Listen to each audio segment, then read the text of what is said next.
नमस्कार। रूबरू theatre group और विजय सूरी फाउंडेशन की तरफ से शख्सियत सीजन 2 में सभी का स्वागत करती हूँ। आज 2020 का आखिरी दिन। अ, हमेशा की तरह जो हमारे साथ आज जो शख्सियत है, मैं ज़रूर उनके लिए सिर्फ ये ज़रूर कहना चाहूँगी, जिस दिन से चला हूँ मंज़िल पे नज़र है, जिस दिन से चला हूँ मंज़िल पे नज़र है, आँखों ने कभी मील का पत्थर नहीं देखा। आज हमारे साथ हैं बेहतरीन अदाकार, रंगमंच, टेलीविज़न, सिनेमा की, जिन्होंने अपनी अदाकारी से सबका दिल जीत लिया। बेहतरीन अदाकार हैं, बहुत-बहुत स्वागत करती हूँ रवि झांकड़ जी का। बहुत-बहुत स्वागत सर। नमस्कार। नमस्कार, नमस्कार सर। बहुत-बहुत स्वागत सर। इट्स प्रिविलेज, हम लोगों का privilege to have you here on this show. तो सर, मेरा पहला सवाल आपसे यही रहेगा जो मैं सबसे अक्सर पूछती हूँ कि कला के क्षेत्र में जो आपका सफर रहा है, मैं चाहूँगी हम भी इसका हिस्सा बनें। देखिए, सफ़र को आप कहें तो ये हर कलाकार में मुझे लगता है कि जब वो कलाकार बनना चाहता है तो एक उसके अंदर कोई ना कोई एक ऐब होता है। कोई जी, एक ऐब होना बहुत ज़रूरी है। मतलब जो बचपन से कोई एक ऐब होता है और वो आपको हमेशा सालता रहता है।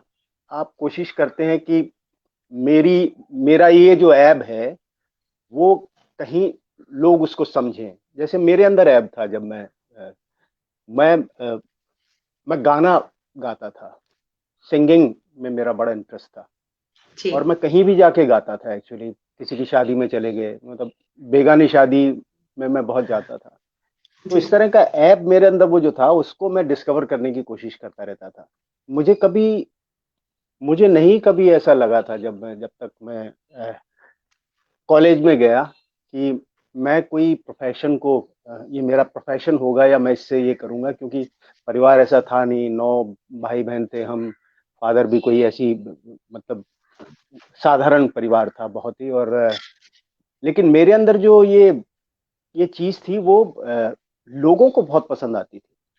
मैं कहीं भी लोगों में बैठ के गालियां करता था, मतलब शर्म नहीं थी किसी तरह की, बेशर्मी बहुत थी। और मतलब नाच लेना, किसी भी शादी में चले जाना, कोई कहे फला गाना सुना दो तो सुना देते थे। सिनेमा का बहुत शौक था। तो ये सारी चीजें आपको पता नहीं था कि ये सारी चीजें क्या हैं। जी, तो गाने का तो मेरा भ्रम टूटा।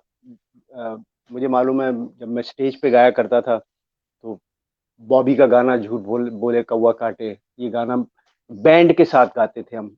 एक आज भी जयपुर में दरबार बैंड करके एक बहुत बड़ा बैंड है, उसके साथ मैंने जी, काफी विलेजेस में जाके हम ये किया करते थे। लेकिन धीरे धीरे और मतलब कलाकार जब जब आज मैं अपने बारे में सोचता हूँ तो मैं कहता हूँ मैं कितना स्टूपिड था। क्योंकि बहुत सारी स्टुपिडिटी आप करते हैं, आपको मालूम नहीं होता है जब आप यंग होते हैं। तो जी, आपको ये तो पता होता नहीं है कि आपको अभिनेता बनना है, क्या बनना है। इच्छा तो ये थी कि फादर भी यही चाहते थे कि कहीं नौकरी वोकरी कर ले, परिवार को सपोर्ट करे। तो पढ़ते पढ़ते जब हम पढ़ रहे थे तब भी बहुत बकवास करते थे एक्चुअली। लेकिन जब ये पता चला कि हमारी इस आर्ट को जब आपने 1000 लोगों के सामने परफॉर्म करना शुरू किया। अब तक तो हम एक, मतलब क्लोज सर्किट में लोगों के सामने गाया करते थे। लेकिन जब जी, मैंने गाना छोड़ के, जब मैं कॉलेज मतलब हाई सेकेंडरी में था, तब मैंने जी, डिस्कवर किया कि मैं इमिटेशन बहुत अच्छा करता हूँ किसी का। और मैं मतलब मोनो एक्टिंग जिसको बोलते हैं आप। जी, जी, मैंने जी, जब मैं हायर सेकेंडरी में आया तो मैंने वो करना शुरू किया और किसी कंपटीशन में मैंने कोई मोनो एक्टिंग की और उसमें मुझे अवार्ड मिल गया। तो मुझे लगा यार मेरे अंदर ये एक अच्छी चीज है, मैं बहुत लोगों की मिमिक्री कर सकता हूँ। तो वो थोड़ा थोड़ा जब क्योंकि वो बहुत आपको बहुत रिसीव होने लगे, आप उसको लेकर के, अरे यार वो रवि झांकल है, बहुत अच्छी मोनो एक्टिंग करता है, अरे क्या मोनो एक्टर है यार। फिर जब जरूरत हुई तो हम अपने, क्योंकि पैसे वैसे होते नहीं थे, तो रेडियो आकाशवाणी में हम खुद ही अपनी वो लिखते थे। 15 मिनट का एक प्रोग्राम बनाना होता था और मैं खुद उसको लिख करके खुद ही 5-8 करेक्टर किया करता था। जो वाह! मैंने मेरे ख्याल से 2 साल किया होगा। हर 12-15 दिन में एक बार मुझे मौका मिलता था और उस वक्त 25 रुपये हमको मिला करते थे। तो एक वो नहीं कहते हैं सर्वाइवल फॉर द फिटेस्ट वाली जो बात होती है। तो उस वक्त पैसे की बड़ी जरूरत होती थी, मिलते नहीं थे, फादर देते नहीं थे, खर्चा कैसे करें, जाना आना होता था, कॉलेज की फीस, बहुत सारी चीजें दिमाग में होती थी। तो उस वक्त वो सारी मीट आउट करने के लिए आप वो काम करते थे।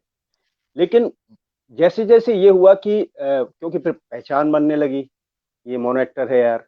फिर हमारे वासुदेव भट्ट भट्ट परिवार है एक, राजस्थान में है, जो तमाशा के बहुत पुराने लोग बाग हैं। तो वो बहुत पहले, जब मैं बहुत ही छोटा था, तब से मैं वो तमाशा देखा करता था। हमारा 12 का चौराहा है, वहां पे खड़े होके तमाशा, हीर रांझा का तमाशा हो रहा है। अरे तो वाह। वो सारी चीजें देख देख के हम बड़े हुए। तो मतलब सारे जितने भी पंजाब के कोई जो थे अपने, उनका तमाशा हो रहा है, हमारे राजस्थान के जो लव बर्ड्स हैं उनके तमाशे हुआ करते थे। तो इस तरह की चीजें हुआ करती थी, तो वो सारी देख देख के हम बड़े हुए। लेकिन बाद में मुझे ये पता चला कि नहीं, मोनो एक्टिंग भी मेरा वो नहीं है।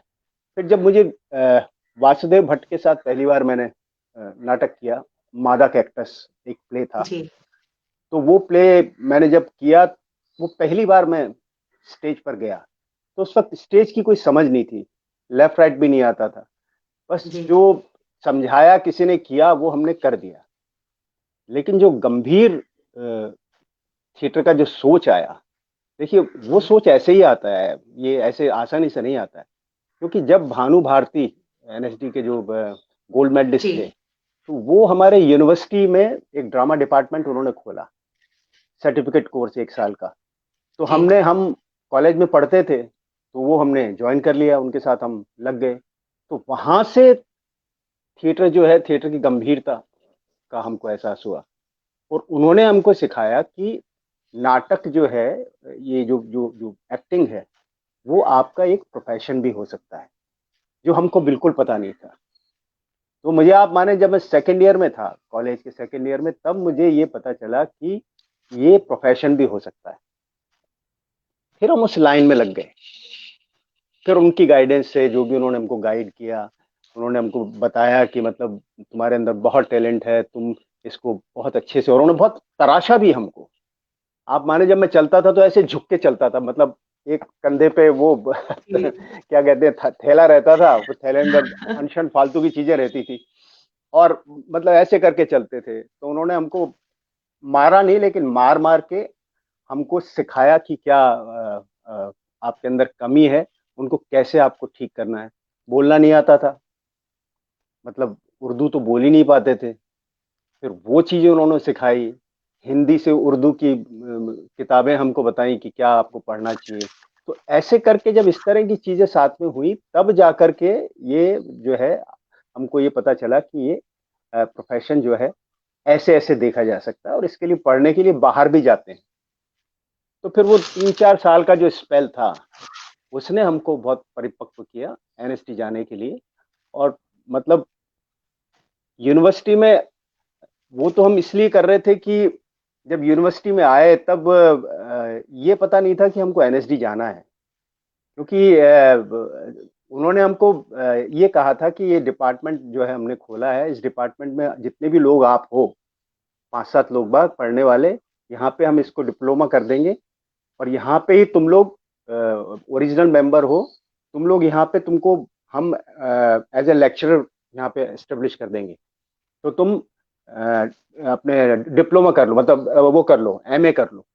तो हम उसमें लग गए कि बाद में निकल के हम तो यहीं, मतलब वो हो जाएंगे, अच्छी जॉब मिल जाएगी यहाँ पे, प्रोफेसर होंगे, ये सोच के कि अपने शहर में भी रहेंगे। जी बॉम्बे का तो कोई था ही नहीं, नहीं दिल्ली जाने का कोई था। क्योंकि जब अपने ही जी शहर में आपको अच्छा काम करने को मिलेगा, तो अपन वही करेंगे।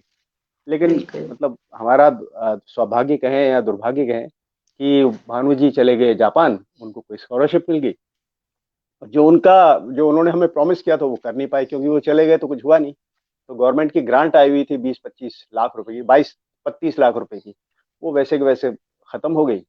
लेकिन ये है कि उन्होंने हमको ये जरूर किया कि जाने से पहले उन्होंने ये देखा कि मेरे जो ये बेस्ट स्टूडेंट्स हैं, ये हम 5 वहां गए थे। आप सोचिए, पहली बार एनएसडी में 5 लोग एक साथ राजस्थान के गए थे, और पांचों का एडमिशन हुआ था।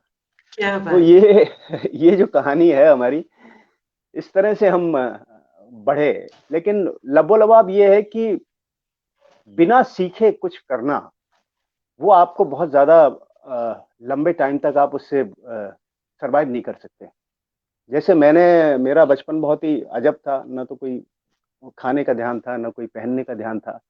लेकिन ये था कि कोई एक बंदा हमारी लाइफ में आया, उसने हमको एक प्रॉपर गाइडेंस दी, और वो गाइडेंस से हम लोग आगे बढ़े, और उसी का आज परिणाम है कि हम, मतलब पिछले 30-40 साल से हम इस प्रोफेशन को कर रहे हैं। हम किसी की नौकरी नहीं कर रहे हैं, ये एक बड़ी बात है। बिना सही में। नौकरी किए आप अगर ये प्रोफेशन कर लेते हैं, तो मैं तो अपने आप को एग्जाम्पल की तरह से रखता हूँ ट्रू। कि अगर मैं कर सकता हूँ तो कोई भी कर सकता है। क्योंकि वेरी मेरा ट्रू। तो कोई था ही नहीं ना, कोई लेफ्ट राइट ही नहीं है आपका, कोई जानता नहीं है, कोई कुछ नहीं करता। बॉम्बे भी आए थे तो कोई नहीं जानता था हमको। एक यही था कि हमारे पास अपना कॉन्फिडेंस था, और हम अपने काम को जानते थे। तो जानना बहुत जरूरी है। आज ऐसा भी होता है, मैं तो ये नहीं कहता कि हम, चलो हम ट्रेंड है तो हम तो यही कहेंगे भाई किसी चीज को पढ़ना चाहिए। लेकिन आज बहुत सारे लोग बाग आते हैं, इंजीनियरिंग छोड़ के आते हैं, लॉ यस। छोड़ के आते हैं। यस। मतलब बड़े बड़े यस। लोग बाग ऐसे, बहुत सारे कलाकार ऐसे हैं। लेकिन मैं आपको बताता हूँ, उसमें सक्सेस रेशियो बहुत कम होता है। सिर्फ काम करना ही कोई किसी चीज का वो नहीं है कि भाई मैं टेलीविजन में काम कर रहा हूँ, या मैंने 5 फिल्में कर ली या 10 फिल्में कर ली। अपना मार्क बनाना, अपनी जगह बनाना बहुत जरूरी है। अगर आप जगह नहीं बनाए तो फिर कुकुरमुत्ते की तरह से तो आप जी सकते हैं ना, कोई दिक्कत नहीं है। लेकिन कलाकार अगर अगर निकल के बाहर काम करता है, किसी फील्ड में जाता है, तो फील्ड में उसका एक, जो भी हो, इसकी एक फेस वैल्यू होनी चाहिए। यस। आज आप मुझे बिठा के मेरा इंटरव्यू कर रहे हैं, तो कहीं ना कहीं मेरा काम आपके सामने है, या आपने ये देखा होगा यार मेरा एक्सपीरियंस कितना बड़ा है। मैंने 80-90 फिल्में की होंगी, कुछ 4-5 हजार टेलीविजन के एपिसोड्स किए होंगे। तो थिएटर एक कमाल। आप, थिएटर किया है, मतलब सैकड़ों नाटक हमने किए होंगे, सैकड़ों शोज उसके किए होंगे। अभी तक हम नाटक कर रहे हैं। अभी पिछले साल मैंने एक बहुत बड़ा नाटक लॉन्च किया था अपनी डॉटर को लेके। 40 लाख रुपए अपनी जेब का खर्चा किया। तो ये सारी चीजें ऐसी हैं जो इतनी आसान नहीं है, मैं ये कह रहा हूँ। बिल्कुल। हाँ। बिल्कुल।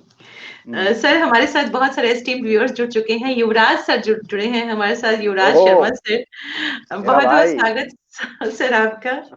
अ, जस किरण चोपड़ा यो, जी हमारे साथ जुड़ी हैं। युवराज सर तो बेहतरीन बेहतरीन कलाकार तो हैं ही, लाजवाब इंसान भी हैं युवराज सर, बहुत ही बेहतरीन मुझ, इंसान। मुझे आपसे जोड़ने वाले युवराज ही हैं।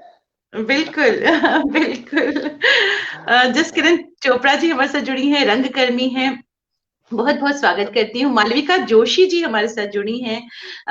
आकाशवाणी के नाटकों से उनका गहरा संबंध, लेखिका है, नृत्यांगना है। बहुत बहुत स्वागत करती हूँ मालविका जोशी जी आपका।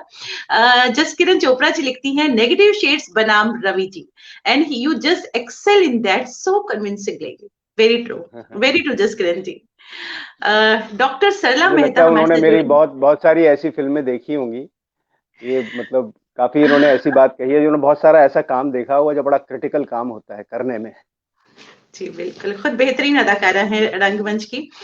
डॉक्टर सरला मेहता हमारे साथ जुड़ी हैं। She is doctor, but Akashvani के नाटकों से उनका गहरा संबंध, और रंगकर्मी है। बहुत बहुत स्वागत करती हूँ मैं। जितने भी स्टीम व्यूअर्स हमारे साथ जुड़े हैं, मैं उन सभी का स्वागत करती हूँ।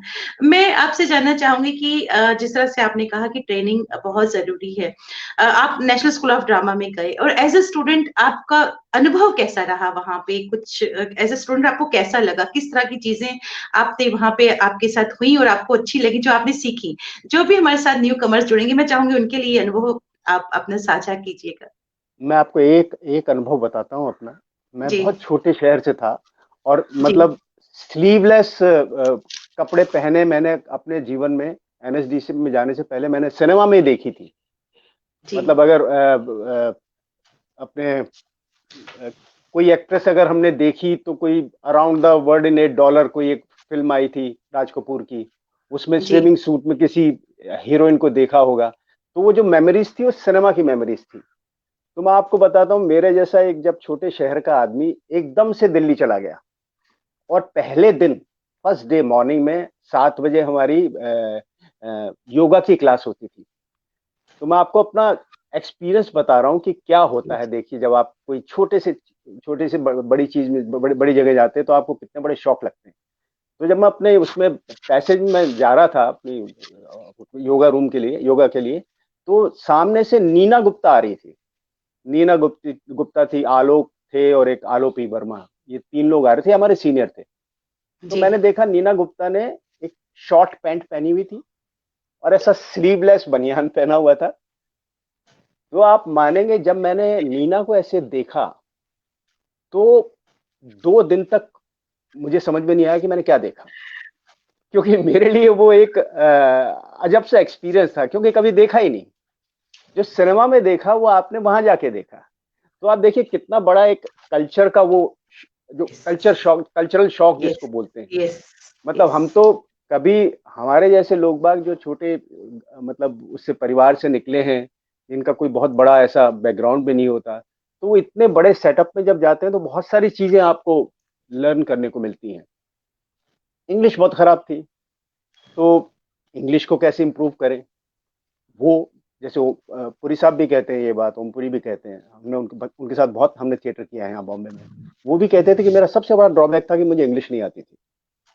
तो एक सीखने की जो है ललक, तो वो सबसे बड़ी चीज होती है। जब हम वहां गए तो एक तो सबसे बड़ी चीज हमने ये देखी कि अगर आप अपने प्रोफेशन को सीरियसली लेते हैं तो एनएसडी में बहुत कुछ है सीखने के लिए, आज भी है।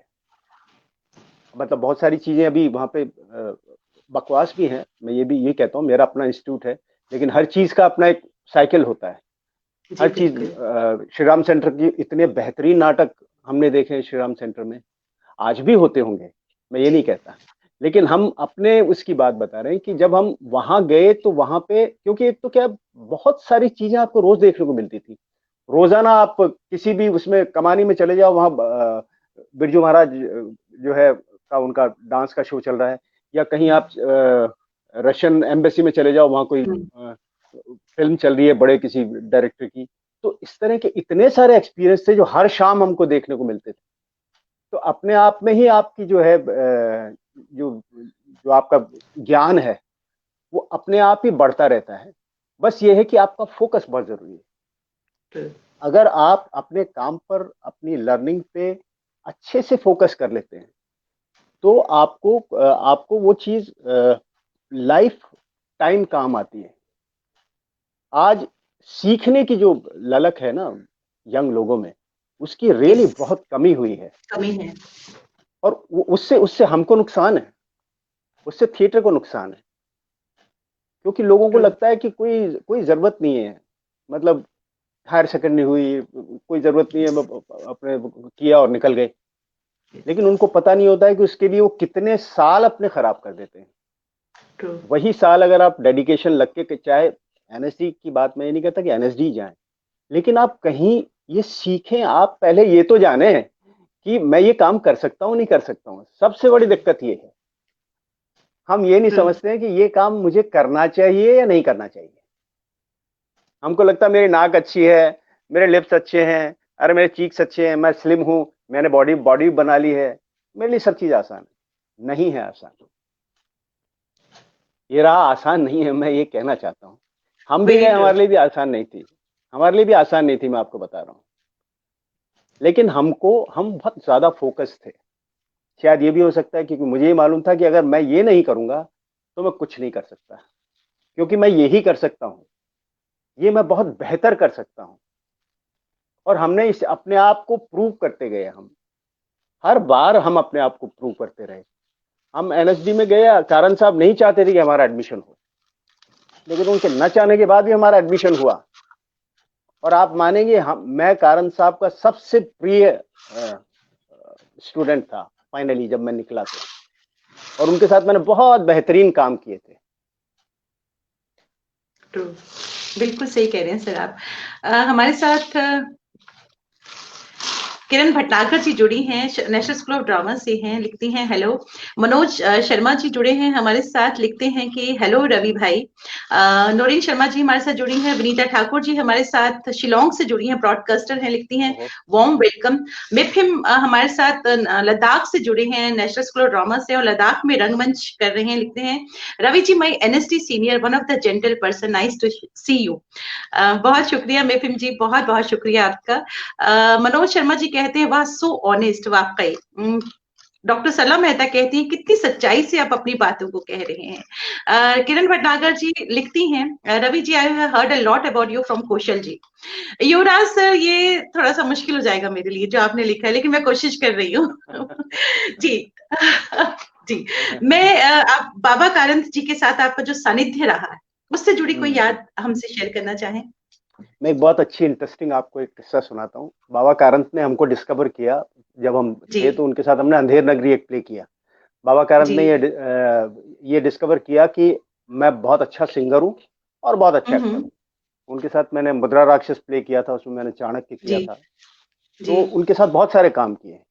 तो फ्रिट्ज जी। बेनेविट्स की एक हमारे यहाँ आते ही थे, हर साल आते थे। तो उन्होंने एक कॉकेशन चॉक्स और एक ब्रेख्त के 7-8 नाटकों को लेके उन्होंने जी। एक 3 घंटे का नाटक बनाया था।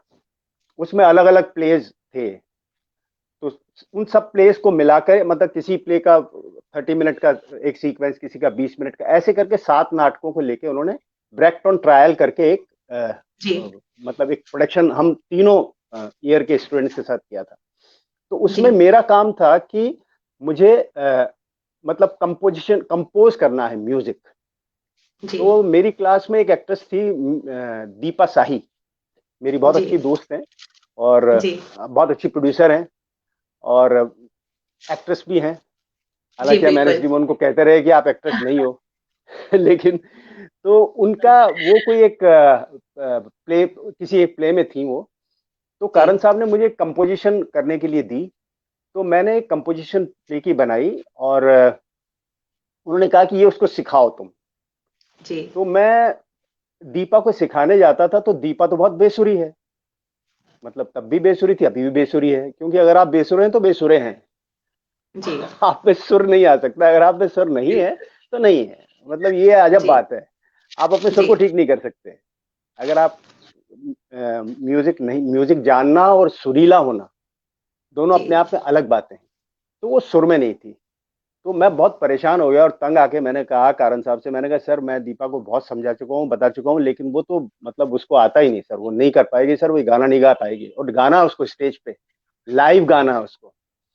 जी। तो कारण साहब ने कहा नहीं नहीं, क्या बात करते हो, ऐसा नहीं हो सकता, हर एक कलाकार में सुर होता है। मैंने कहा सर नहीं है उसमें सुर, मैं आपको बता रहा हूँ। तो ठीक है, मैं आपको कंपोजिशन लाओ क्या है। बैठ के बाजा ले लिया उन्होंने और जी। उसके गाने के वो थे लाइंस कि हमारे देश में शामें ना हो इतनी कभी सुनी, कि सुनी शाम होती है हमारे देश में सुनी। ये उल्टा पुल नदी पर जो बंधा है उससे खतरा है, कि लंबा दौर जाड़ों का चला है उससे खतरा है। पौ फटने के पहले के अंधेरे से भी खतरा है।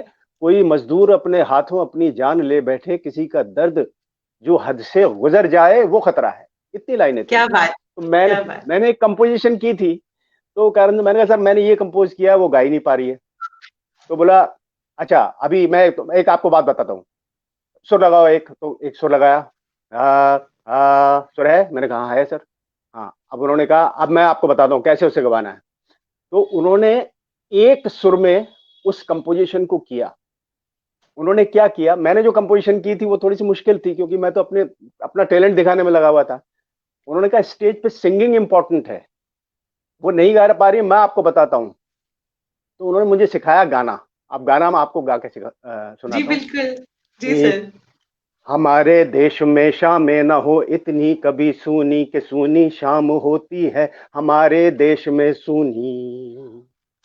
उल्टा पुल नदी पर जो बंधा है उससे खतरा है, कि लंबा दौर जाड़ों का चला है उससे खतरा है। पौ फटने के पहले के अंधेरे से भी खतरा है। क्या कोई मजदूर अपने हाथों अपनी जान ले बैठे, किसी का दर्द जो हद से गुजर जाए वो खतरा है हमारे क्या देश। बात! तो क्या उन्होंने बात! इतनी ब्यूटीफुल तरीके से वो गाने को कंपोज मुझे करके दिया। और आप मानोगे, मैंने दीपा को सिखाना शुरू किया। इसमें सिर्फ 2 सुर हैं, हमारे देश में शामें सूनी, हमारे देश में सूनी, सिर्फ 2 सुर। तो बिल्कुल। कारण जैसे लाजवाब तो मतलब इंसान हो ही नहीं सकते कोई। और इतना बेहतरीन तरीके से दीपा ने शो के अंदर वो गाना गाया। तो ये जो मतलब जो अनुभव है, तो उनका ये कहना था कि हर कलाकार में सुर होता है, कोई भी ऐसा बिल्कुल। कलाकार नहीं होता जिसमें सुर नहीं होता। आप उसके सुर को पकड़ के उसको उसी सुर में गवा दीजिए और थिएटर का काम होता है। तो ये वाकई। इतना बढ़िया कारण साहब के साथ मेरा एक्सपीरियंस हुआ। ऐसी अंधेर नगरी में भी हमने बहुत सारी कंपोजिशन की थी। मतलब मुझे तो बहुत सारी उसकी कंपोजिशन है, लेकिन उसमें उन्होंने अपनी कंपोजिशन में इनोवेशन का हमको मौका दिया। हम उनको कोई चीज सजेस्ट करते थे और वो सजेशन को इतना वेलकम करते थे। तो ये जो थिएटर है, ये अपने आप में रियली एक मूविंग चीज है। आप आप अभी कर रहे हैं, आप कल आज इनोवेशन करेंगे, फिर कल भी करेंगे। ट्रू। तो इसीलिए थिएटर जो अपने आप में बहुत बेहतरीन वो है, आर्ट है, कला है। इससे इससे बड़ी कोई कला हो नहीं सकती, क्योंकि आपका आपका एक तो सोच खत्म नहीं होता। आप इनोवेट करते रहते हैं, सोचते रहते हैं अपनी चीजों के बारे में, तभी जाकर के हम कहते हैं कि हम किसी प्ले की 1 महीने रिहर्सल करते हैं, 2 महीने रिहर्सल करते हैं। तब ट्रू। आप उससे लर्न करते रहते हैं। मैं आपको आज की बात बताता हूँ। अभी हमने 3-4 साल पहले भानु भारती के साथ अंधा युग और तुगलक 2 नाटक दिल्ली में किए थे, ओपन एयर में, दिल्ली के उसमें। जी। तो आप सोचिए कि तुगलक को पढ़ने के लिए, मतलब जो उसकी स्क्रिप्ट थी, उसको उसमें बहुत सारे ऐसे, क्योंकि उसमें उन्होंने काफी सारी और चीजें ऐड की थी, तो बहुत सारी ऐसे शब्द थे जो हमको नहीं आते थे। आज की मैं आपको भी 3-4 साल पहले की बात बता रहा हूँ। तो उन शब्दों को सिखाने के लिए लोग वहां पे आए थे। तो एक तो क्या कलाकार की बात। लर्निंग कभी क्या खत्म बात। नहीं होती।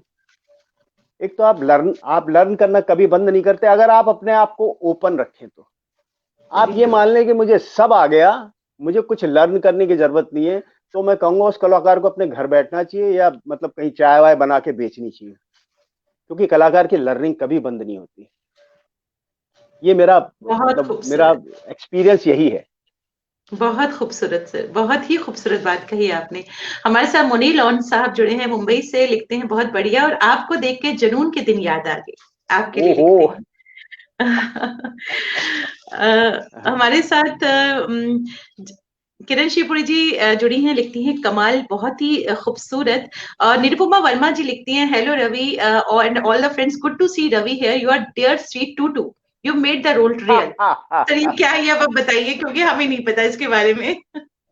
मैंने उनके साथ प्ले किया था। ये बहुत ही, अभी मैं मतलब नीरू को तो मैं बहुत पहले से जानता हूँ, लेकिन अभी ये जी जी। जयपुर आए थे तो मैंने नीरू को डिस्कवर किया। मैं आपको बताऊं, शी इज जी। Such a wonderful theatre personality, इतनी शी इज सुरीली है। आकाशवाणी की भी सर, आकाशवाणी के नाटकों में भी ए ग्रेड है, ए ग्रेड हाँ, तो कलाकार है इतना आकाशवाणी की। इतना इतना बढ़िया गाती हैं, और इतनी मतलब मैं तो बहुत मिस करता हूँ रियली। दिल्ली को तो बहुत मिस करते हैं हम, क्योंकि दिल्ली में जिस तरह का काम होता था या होता है, वो डेफिनेटली बॉम्बे में काम होता है, मैं ये नहीं कहता, लेकिन एक क्वालिटी जिसको आप कह सकती हैं, मतलब जो क्वालिटी का काम अ, दिल्ली में करते हैं लोग। क्योंकि मैंने अभी इनका प्ले देखा था, ये जयपुर आए थे, मैं really I was very impressed, मुझे बहुत ही मजा आया विनोद को, नीरू को देख के मेरा जी दिल खुश हो गया।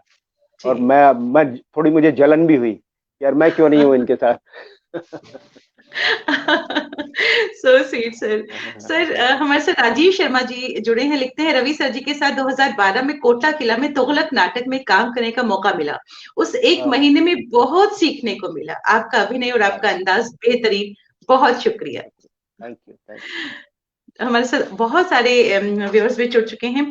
सर अभी आपने बात की पढ़ाई की, तो आपने जैसे आपने एमए सोशियोलॉजी की, तो बहुत सारे जो थिएटर से जुड़ते हैं लोग, बहुत सारे अपनी स्टडीज छोड़ के आ जाते हैं, तो मैं आपसे ही जानना चाहूंगी, जो आपकी बेसिक एजुकेशन है वो कितनी जरूरी है, उसके अलावा साहित्य पढ़ना, आप क्या कहेंगे एज एन एक्सपर्ट? देखिए और आपने साहित्य की तो फोकस, मैं आप और सर एक चीज और, आपने फोकस की बात की, फोकस के साथ साथ ऑब्जर्वेशन के पे भी मैं चाहूंगी, क्योंकि आप क्या कहेंगे नए परफॉर्मर्स को, नए स्टूडेंट्स को क्या कहेंगे? नहीं, देखिए ऑब्जर्वेशन तो बहुत जरूरी है। मुझे लगता है कि जी अगर कोई कलाकार है तो वो अगर आंख खोल के रहे, कहीं भी जी। मूव करता हो, कहीं भी जाता हो, निकलता हो, अगर वो अपनी आंख खोल के रहे, तो उसको हर 1 घंटे बाद कोई ना कोई एक कैरेक्टर आपको देखने को मिलेगा, और वो आपके जी लिए बड़ा इंपॉर्टेंट यूं हो जाता है कि कहीं भी आप उसको इस्तेमाल कर सकते हैं। मतलब आपको, क्योंकि हम जो भी करते हैं, मतलब चाहे फिल्म हो चाहे थिएटर हो, हम कहीं ना कहीं एक मतलब एक रियल लोग हमारे पास होते हैं, जो जिनको हम जिनसे हम मतलब एसोसिएट होते हैं। जी देखिए, एक तो हम सबसे बड़ी जो दिक्कत हो रही है कि मैं राजस्थान से हूँ, मुझे कम से कम में नहीं तो 6 7 8 लैंग्वेजेज आती हैं नॉर्थ की। क्या बात, मैं क्या आराम से बोल सकता हूँ, और उन उन भाषाओं में हमने काम भी किया है काफी। टेलीविजन में ले लें आप, फिल्मों में ले लें, तो एक तो कलाकार को दूसरी भाषाओं का ज्ञान होना बहुत जरूरी है। जी अगर आप दूसरी भाषाओं का क्योंकि लोगों को लगता है कि अरे यार, मराठी मेरी भाषा थोड़ी है, मेरे को क्या लगना, मैं तो हिंदी का जानकार हूँ।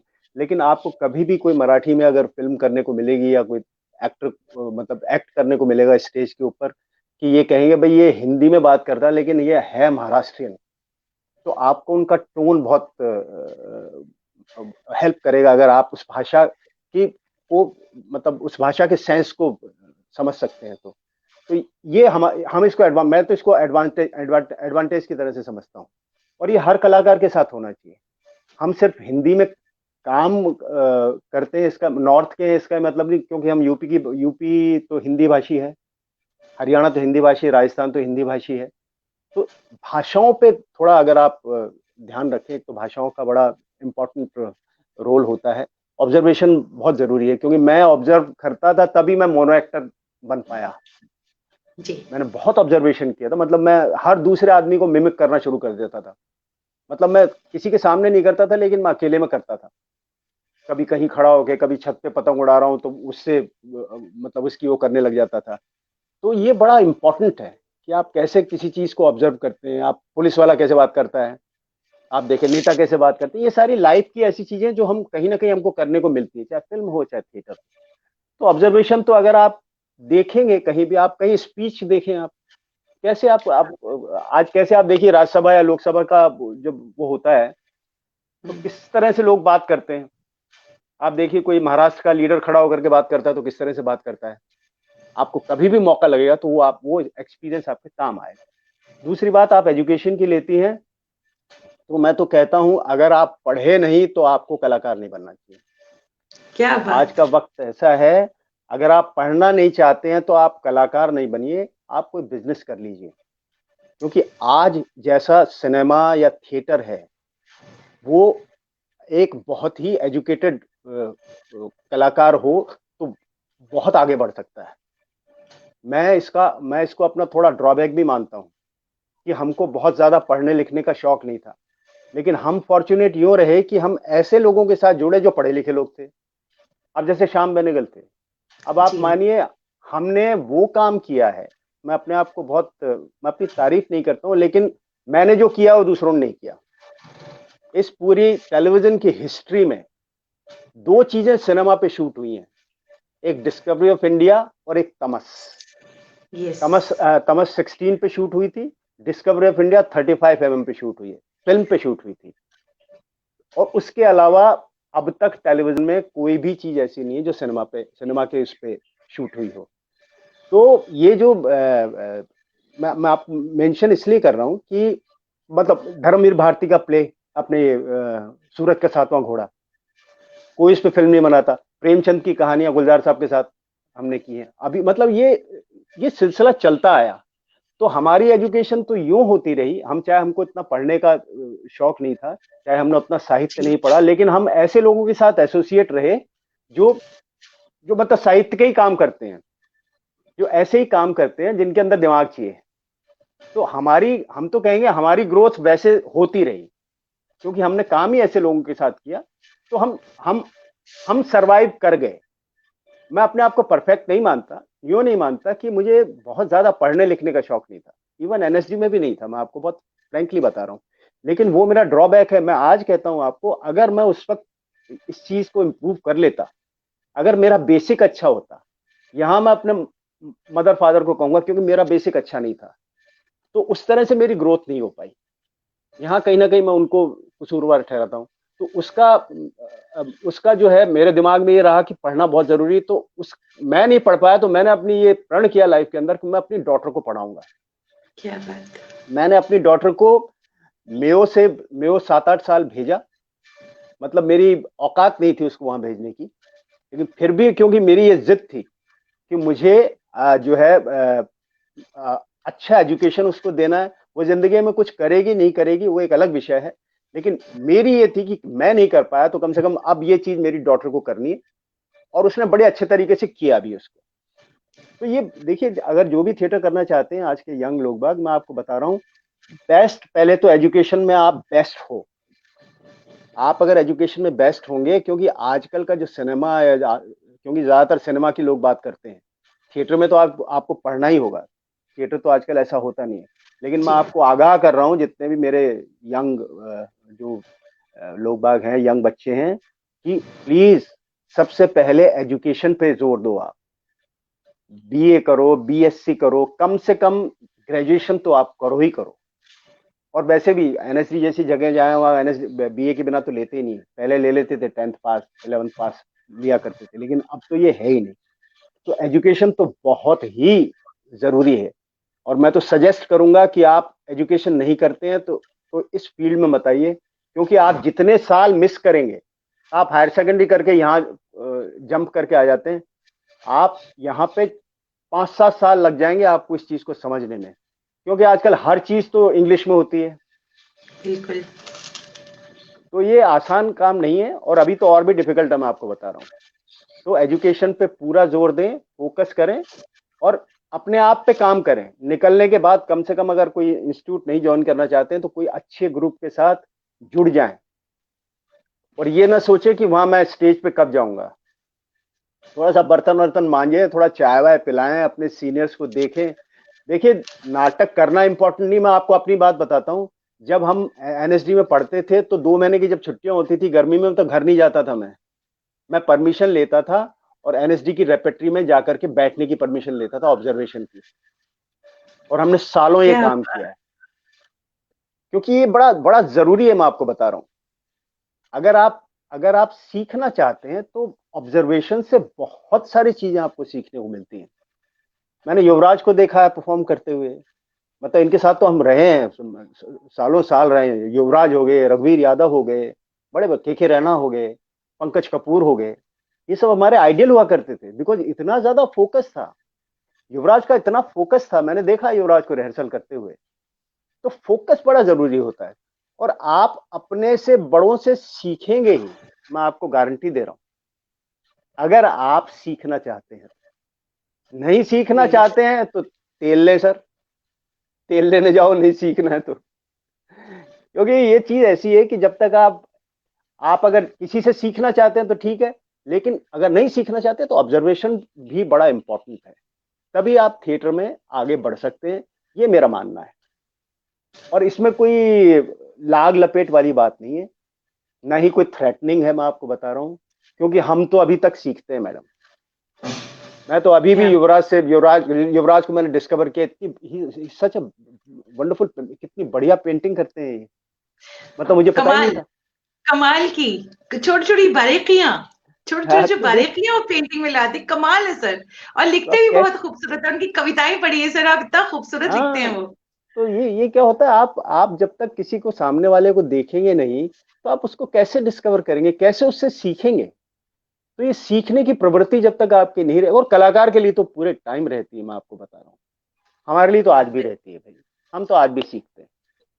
तो ये तो रहेगा। और तो इस पे प्लीज आप जो भी मेरे को सुन रहे हैं, मेरे जो भी जितने भी बच्चे हैं, प्लीज एजुकेशन पूरी करें, और फिर किसी के साथ भी जुड़ जाएं, किसी थिएटर के साथ। और अगर नहीं भी जुड़ना चाहते हैं, आप ये कहें मुझे वीक में एक नाटक देखना है, साल भर तक रेगुलर नाटक देखें, आप बहुत परिपक्व हो जाएंगे, मैं आपको गारंटी देता हूँ इस चीज की। युवराज सर लिखते हैं अभी भी पेंट ही कर रहा हूँ। और सर पेन से पेंट करते हैं, पेन से जो I sketch no, I pen no, होते हैं, is I to know, good, is too very good. Wonderful, very good. सच में, सुभाष गुप्ता सर हमारे साथ जुड़े हैं, बेहतरीन रंगकर्मी निर्देशक रह चुके हैं, बहुत बहुत स्वागत करती हूँ। जस किरण चोपड़ा जी लिखती हैं, you are guiding the actor towards a practical approach. Very true, very true. And Vishnu Narayan ji लिखते हैं, great to see you sir. And Nirupama ji लिखती हैं, सही कहा, you are fortunate to work with Shyam Benegal. जी बिल्कुल बिल्कुल। एंड वो निरुपमा जी ही आगे लिखती है, you are a great performer period, इसमें कोई डाउट नहीं, वाकई निरुपमा जी। सानुकुल गुप्ता कश्मीर से जुड़ी हैं हमारे साथ, संध्या गुप्ता हमारे साथ जम्मू से जुड़ी हैं, बेहतरीन फैशन डिजाइनर हैं, लिखती है मेरे फेवरेट एक्टर हैं आप। और निरुपमा जी लिखती हैं, thank you so much Ravi, coming from you it means a lot, जो आपने उनके लिए कमेंट किया था, बहुत ही खूबसूरत, बहुत बहुत शुक्रिया कह रही हैं वो। सर मैं आपसे ये जानना चाहूंगी कि अच्छा, रंगमंच। जी सर। एक चीज मैं आपको बता दूं। मैं जी सर। मतलब ये इंफॉर्मेशन के लिए है। देखिए क्या जी होता जी। है, ट्रस्ट बड़ी इंपॉर्टेंट चीज होती है कलाकार के लिए। जी आपको बिल्कुल। अगर किसी भी थिएटर में किसी को भी अगर किसी पे ट्रस्ट है, सिनेमा में भी थिएटर में भी सब जगह अप्लाई होता है। जी मैं जी। एक अदद एक्टर हूं जो श्याम बेनेगल से 1985 में जुड़ा। पहली सुषमन मैंने फिल्म उनके साथ की थी, पहली मेरी फीचर फिल्म उनके साथ। और आप मानेंगी, मैं 2014 तक उन्होंने जो कुछ भी बनाया इंडिया में, मैं हर प्रोजेक्ट में उनके साथ था। तो क्या ये बात। उनका फेथ है मेरे ऊपर कि उन्होंने मुझे हर बार याद किया और हर बार मुझे बुला के काम दिया। और यही मेरी लर्निंग है। हर प्रोजेक्ट में, हर फिल्म में हम उनसे सीखते रहे और हमारी ग्रोथ रुकी नहीं। आज भी वो फिल्म बना रहे हैं, कोई बहुत बड़ी बंग बंधु पे फिल्म बन रही है उनके यहाँ। वो मुझे, मेरी अभी उनसे बात हुई थी तो मैंने उनसे कहा, सर मैं उसमें फिल्म में क्या कर रहा हूँ?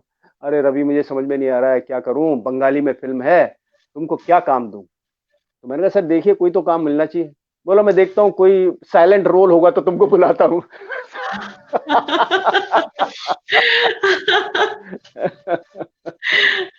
So sweet of him. Sir Bharat एक खोज में आपने अलग अलग कैरेक्टर्स किए एक ही सीरियल में, कितना चैलेंजिंग रहा होगा वो आपके लिए, और किस तरह की तैयारी, कुछ टिप्स दीजिएगा प्लीज। बड़ा चैलेंजिंग था, मैं आपको बताऊं। एक तो क्या, बहुत ज्यादा सिस्टमेटिक था।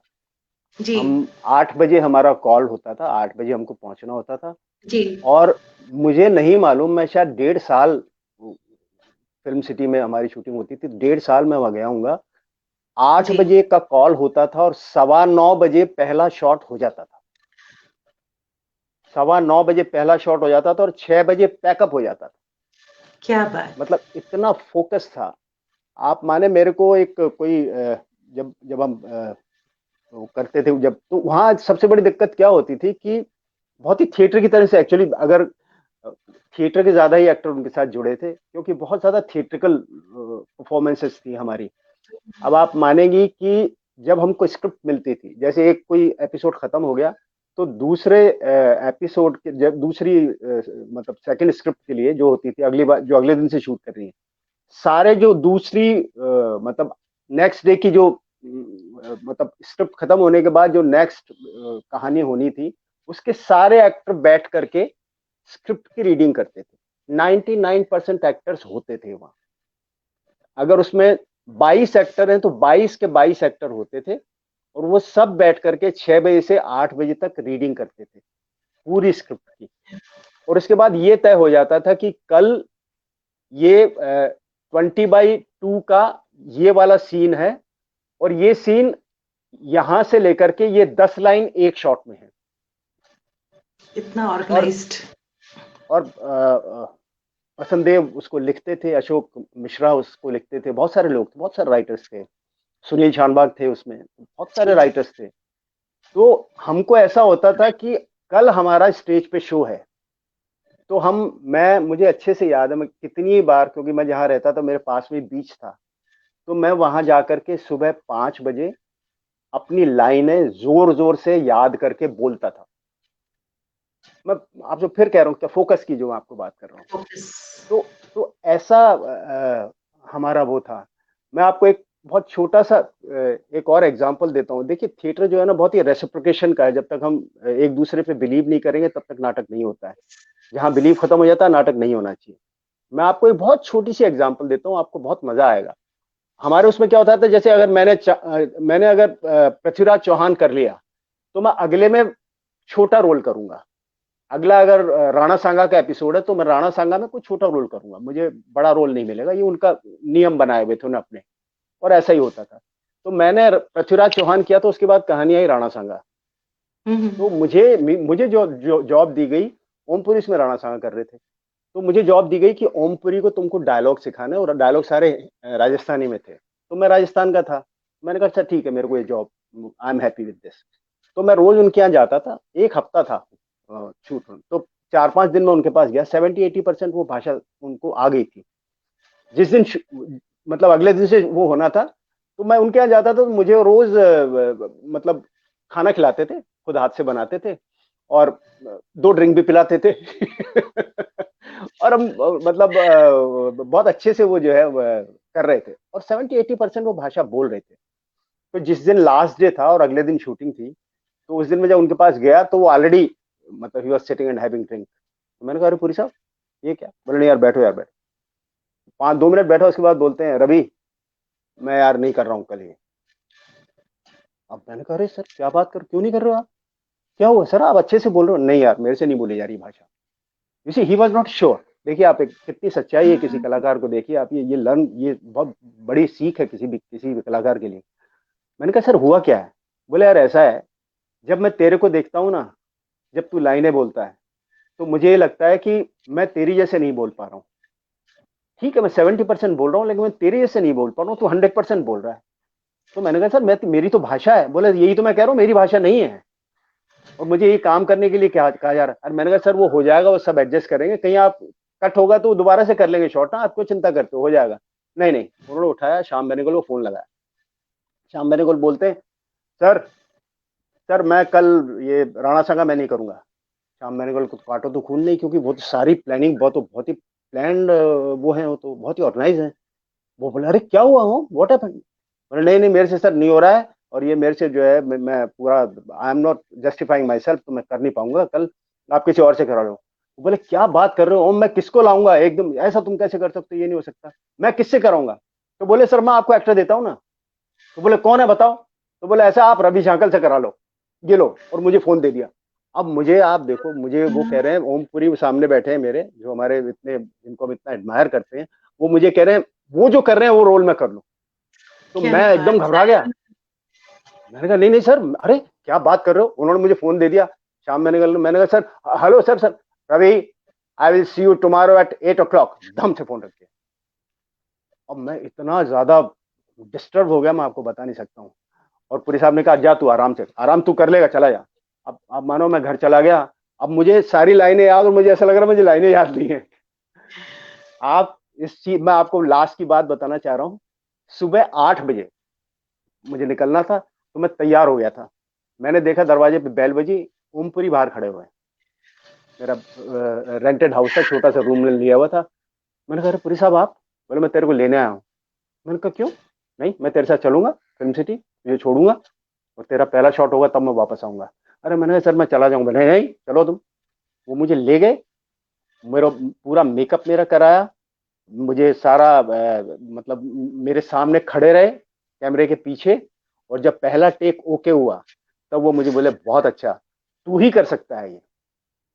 तो इतना बड़ा जो है, मुझे इतनी उनकी याद आती है कई बार जब मैं ये बात बोलता हूँ, क्योंकि उनको ये समझ में आ गया कि ये मेरा काम नहीं है। इसीलिए इसीलिए जो कलाकार होते हैं, वो रियल आर्टिस्ट, बहुत, वो रियल रियल, आर्टिस्ट, क्योंकि रियल वो थिएटर आर्टिस्ट। के थे। थिएटर कमाल। से हमको ये सीख मिलती है, क्योंकि जो मेरा काम नहीं है। आज भी कई चीजें ऐसी होती हैं, अगर मुझे नहीं आता, अगर मुझे पंजाबी बोलनी नहीं आती, तो मैं पंजाबी कैसे बोल सकता हूँ? जी अगर सर। मुझे कोई कह ले भैया आप पंजाबी बोल के बात, तो मैं नहीं कर सकता वो काम। कोई कहे नहीं नहीं हम आपको सिखा देंगे, आप कर लो, नहीं नहीं, ऐसा नहीं हो सकता। लेकिन ऐसा भी होते हुए देखा है सिनेमा में। मैं आपको एक छोटी सी एग्जांपल देता हूँ। मैं हेमा मालिनी के साथ कोई सीरियल कर रहा था, तो जी आप जी। मानेंगी, हेमा मालिनी को इतनी भारी भारी लाइनें, थोड़ी 2 लाइनें नहीं बोल सकते। मतलब जो थिएटर के लोग, जो जो एक बार पूरी पूरी पैराग्राफ हम याद कर लेते हैं, हम दस जी दस जी। 15-15 मिनट के पैसेजेस याद कर लेते हैं। वो लोग कहाँ, ऐसा नहीं, वो नहीं कर सकते, वो चैलेंजिंग काम है। मैंने बहुत सारे जितने भी बड़े बड़े स्टार्स के साथ काम किया है, नहीं करते लोग, वो नहीं आता करना, हम कर सकते हैं क्योंकि हमने थिएटर सीखा है। मैंने देखा यस। है हेमा मालिनी के सामने ऐसे बोर्ड पे लिख के डायलॉग, और कम से कम 5-5 6-6 लोग खड़े होते थे, तब वो डायलॉग बोल पाती थी। तो थिएटर तो अपने आप में ऐसी चीज है जो हर एक के बस का काम जादू नहीं है। है। मैं आपको फिर कह रहा हूँ, थिएटर हर एक के बस का काम नहीं है। बिल्कुल सर, बिल्कुल सर, सबके बस की बात नहीं। थिएटर सबके जादू बस है, की बात। डिवाइन है, मेडिटेशन है, क्या है थिएटर? मतलब इबादत है, इबादत है, सबके इबादत बस है, की बात नहीं है। ट्रस्ट, रेस्पेक्ट, यस, दो चीजें अगर जो सीख लेगा, वो आदमी कभी पीछे नहीं रहेगा। दो ट्रू। चीजें जो है मिस हो रही हैं, ट्रस्ट मिस हो रहा है, और फेथ मिस हो रहा है, और आपका डेडिकेशन मिस हो रहा है। वाकई, वाकई। हम्म।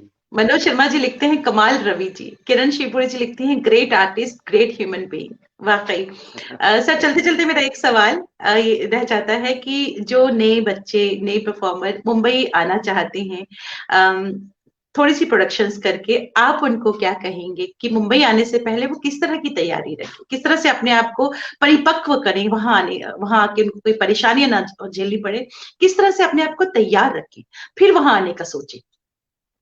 नहीं, पहले तो ये देखिए, पहले तो ये तय कर लें कि उनको यहाँ आना है।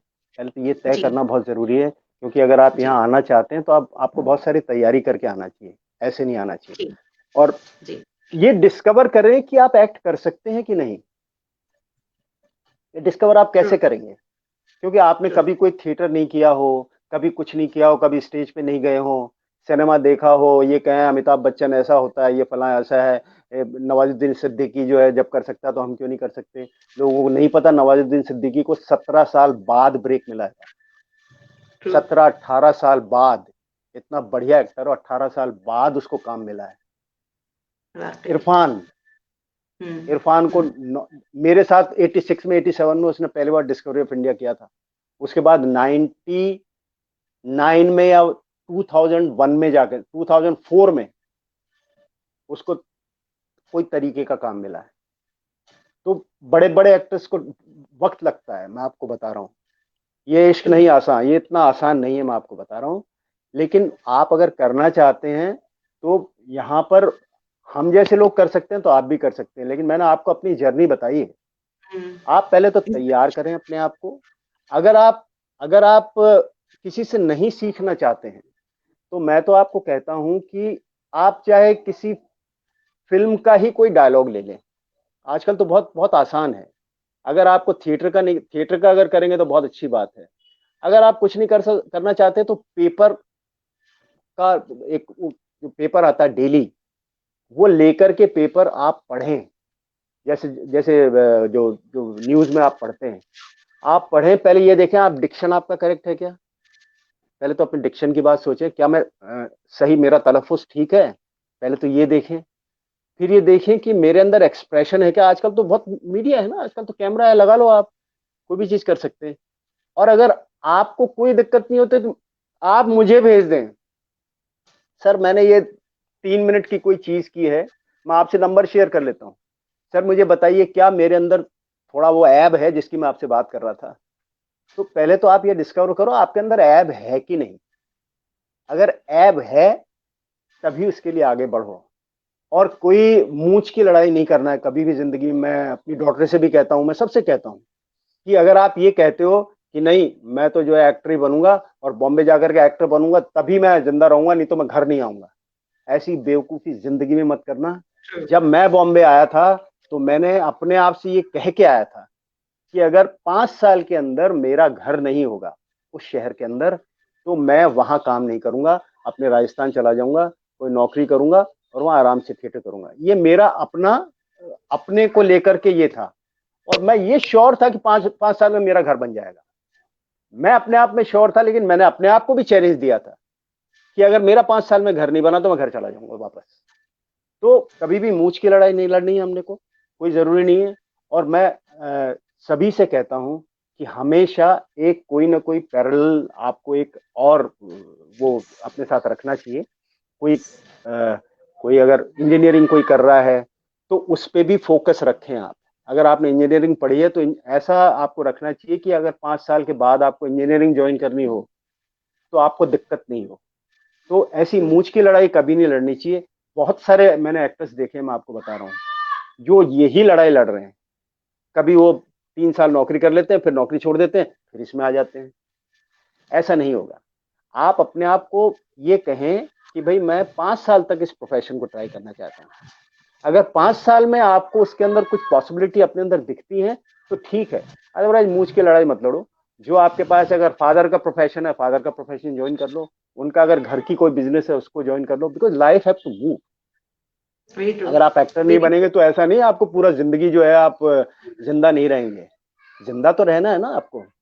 अभी आप मुझे बताइए, मुझे 35-40 साल हो गए ये काम करते हुए।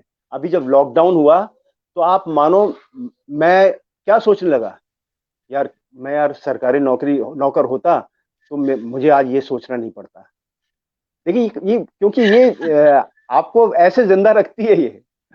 हालांकि मेरे पास सब है, मैंने बॉम्बे में 2 घर बनाए हैं, जयपुर में मेरे पास बहुत बड़ी जगह है, बैंक में पैसे भी हैं, ऐसा भी नहीं, लेकिन यूं लगा कि यार आज यार कैसे जो नौकरी कर रहे हैं यार वो कितने आराम से हैं, देखो ना यार। मुझे ये ये वो लगी यार, आज मैं अगर नौकरी कर रहा होता तो मैं आज ये नहीं सोचता, क्योंकि नौकरी करने वाले ज्यादा उसमें कंफर्ट उसमें थे। तो मेरा कहने का मतलब ये है कि हमेशा एक पैरेलल, कलाकार के लिए एक पैरेलल वो होना चाहिए। और मैं उसमें भी बिलीव नहीं करता कि, हालांकि लोग इसको बहुत अजब तरीके से देखते हैं कि आप नौकरी भी कर रहे हैं और ये भी काम कर रहे हैं। अगर आपको फुल फ्लेजेड ये काम करना है तो ये काम आपसे फुल फ्लेजेड टाइम मांगता है। बिल्कुल। तभी आप अपने आप को कोई एक लेवल पे ला सकते हैं। करते तो रहते हैं, बहुत बहुत मेरे बहुत सारे दोस्त हैं जो नौकरी भी कर रहे हुए हैं और ये काम भी कर रहे हैं, करते हैं और सक्सेसफुल भी है, मैं ये कर रहा हूँ।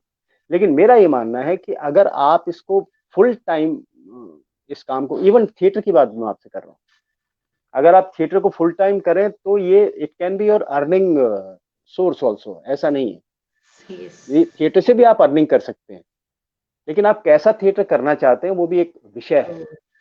थिएटर तो हमेशा आपसे मांगता ही है, थिएटर आपको कभी देता नहीं है। जो लोग कहते हैं कि थिएटर आपको देता है, झूठ बोलते हैं।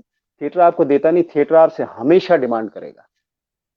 और आपकी आपको ये सिचुएशन होनी चाहिए कि आप थिएटर में कुछ कंट्रीब्यूट करते रहें। बहुत मुश्किल बात कह रहा हूं मैं, लेकिन नहीं। अगर आप कर सकते हैं तो कंट्रीब्यूट यही करते हैं कि आप नाटक करें। कंट्रीब्यूशन का ये मतलब है कि आप नाटक करें और निस्वार्थ करें। देखिए सबसे बड़ी, आप मेरी एक बात माने, निस्वार्थ थिएटर अगर आप करना चाहें, करेंगे, तभी आपकी ग्रोथ होगी। अगर आप नाटक ज्वाइन करने से पहले ये सोचेंगे यार ये जो नाटक प्रोड्यूस कर रहा है, यार इसको तो साले को वहां से इतना पैसा मिल रहा है, इसको तो 5 लाख रुपए फला जगह से मिल रहा है, ये हमको क्या दे रहा है, प्लीज ऐसा मत करो। क्योंकि आप क्या लर्नर हैं। बात सर। आपने वाह। क्या सीखा है जो आप उस आदमी से कह रहे हो जो 30 साल से ये काम कर रहा है? अगर उसको 5 लाख रुपए कहीं से ग्रांट मिल रही है तो वो उसका 30 साल की मेहनत है। आपने क्या क्या बात। किया है? आज आते ही एक्टर क्या कहता है, अरे अरे यार पता है इनको कितना पैसा मिल रहा है? मतलब ये तो मैं आपको अपनी आप बीती बता रहा हूँ। अरे पता है सर यार रवि ठाकुर सच्ची। को 5 लाख रुपए मिल रहा है सच्ची। इससे, ये हमको क्या दे रहा है? जबकि हम बता चुके हैं तेरे को क्या दे रहे हैं। तो अगर आप इस तरह का अपना रवैया रखते हैं लाइफ के अंदर, तो मैं आपको सजेस्ट करूंगा आप नाटक मत करो, आप व्यापार करो ना। यस। व्यापार में आपको किसी से पूछना नहीं पड़ेगा। थिएटर में आपको वो बताएगा क्या आदमी कि मेरे को 5 लाख रुपए मिल रहा है तो मैं कैसे क्या कर रहा हूँ, कैसे कर रहा हूँ नाटक? कोई आप आपको ये उसको बताने की जरूरत है क्या? आप ये क्यों नहीं देखते कि आप वो उसके साथ काम कर रहे हैं तो उसका इतना बड़ा एक्सपीरियंस है जो आपसे वो शेयर कर रहा है। आप ट्रू। अनुभव किसी से शेयर कर सकते हैं? लोग बिठाते नहीं है आपको। मैं बताऊं बॉम्बे में आप जाइए, आप किसी थिएटर थिएटर को ज्वाइन करके देख लीजिए, ज्वाइनिंग की फीस है मैडम यहाँ। अगर आप ऑब्जर्वर की तरह से बैठते हैं तो वहां फीस है और लोग देते हैं फीस बॉम्बे में। तो लर्निंग आसान नहीं है। लर्निंग आपको आसानी से नहीं हो सकती। आपको लर्निंग के लिए पहले तो टेम्परामेंट बनाना पड़ेगा। इसलिए जितने भी यंग लोग बाग हैं, मैं उनसे कहना चाहता हूं कि आप एक तो टेम्परामेंट अपना बनाइए। पैसे की बात मत सोचिए, आप पैसा जिंदगी में बहुत कमा सकते हैं, लेकिन अगर आप सीखेंगे नहीं तो इस काम से तो पैसा मिलना मुश्किल है, मैं आपको गारंटी दे रहा हूँ। ये मेरा एक सुझाव है और मेरा बहुत स्ट्रॉन्ग फीलिंग है इसको लेकर आज के यूथ को। बहुत बहुत ही खूबसूरत। निरुपमा जी लिखती हैं इनक्रेडिबल एक्सपीरियंस। दीपक नायडू जी बेहतरीन सिंगर हैं, रंगकर्मी हैं, लिखते हैं वंडरफुल, जो भी आपने कही। मुनीर लोन साहब लिखते हैं कि आजकल तो स्टार हैं, एक्टर तो रहे ही नहीं। मनोज शर्मा जी लिखते हैं बिल्कुल सही रास्ता बताया आपने न्यू कमर्स के लिए। रजेश बग्गा जी लिखते हैं गुड एडवाइस। युवराज सर लिखते हैं ढेरों शुभकामनाएं बनना। Thank you. निरुपमा जी लिखती हैं ऑनेस्ट एडवाइस। सर बहुत ही खूबसूरत, आपका बहुत ही एनरिचिंग सेशन रहा आपके साथ, और जो आपने एडवाइस दी न्यू कमर्स के लिए बहुत ही सटीक और बहुत ही खूबसूरत, बहुत ही इंस्पिरेशनल, और आपकी जर्नी भी बहुत ही इंस्पिरेशनल रही। बहुत बहुत शुक्रिया कहना चाहूंगी सर मैं आपको तहे दिल से, बहुत बहुत शुक्रिया। एक मैं जरूर कहूंगा, अपने से बड़ों के जो चलन खत्म हो गया है, चरण स्पर्श करो। मैं कहता हूँ बहुत बड़ी वाइब्रेशन आती है। जी आप जब किसी के बिल्कुल। चरण स्पर्श करते हैं तो जो उनका हाथ भी उठता है, तो ऐसा लगता है कि बहुत सारी वाइब्रेशन जो है निकल के आपके शरीर के अंदर जा रही है, और वो वाइब्रेशन किसी भी नए एक्टर को बहुत जरूरी है। एक कभी जिंदगी में किसी का दिल मत दुखाओ। एक्टर को इस चीज को लर्न करना चाहिए कि मेरे वजह से कोई दुखी ना हो, क्योंकि अगर आपकी वजह से कोई दुखी होता है तो कहीं ना कहीं वो आपकी आर्ट को हर्ट कर रहा है। मैं ऐसा मानता हूँ। ट्रू। शुक्रिया। बहुत बहुत शुक्रिया सर, बहुत बहुत शुक्रिया। Thank you thank sir, you. Thank you. Thank thank you. You. हमारे साथ जितने भी व्यूअर्स जुड़े हैं, स्टीम व्यूअर्स, उन सभी का तहे दिल से शुक्रिया। हमेशा की तरह हमारा साथ देने के लिए, हमारी हौसला अफजाई के लिए तहे दिल से शुक्रिया। और आज साल का आखिरी दिन, और सभी को ढेर सारी शुभकामनाएं आने वाले नए साल के लिए। तहे दिल से आप सभी के लिए जो नया साल है बहुत सारी खुशियां लाएं, और नए साल में यानी कल, नए साल में जो हमारा शख्सियत का अगला अंक होगा, कल हमारे साथ रहेंगे गजेंद्र चौहान जी, जिनको महाभारत में जिन्होंने धर्मराज का करेक्टर किया था, युधिष्ठिर का करेक्टर किया था, बेहतरीन कलाकार हैं। तो कल हमारे साथ रहिएगा। गजेंद्र चौहान जी की जर्नी से हम रूबरू होंगे, और एक बार फिर से आप सभी को रूबरू थिएटर ग्रुप और विजय सूरी फाउंडेशन की तरफ से आने वाले नए साल की ढेर सारी शुभकामनाएं। नमस्कार और शुभ रात्रि।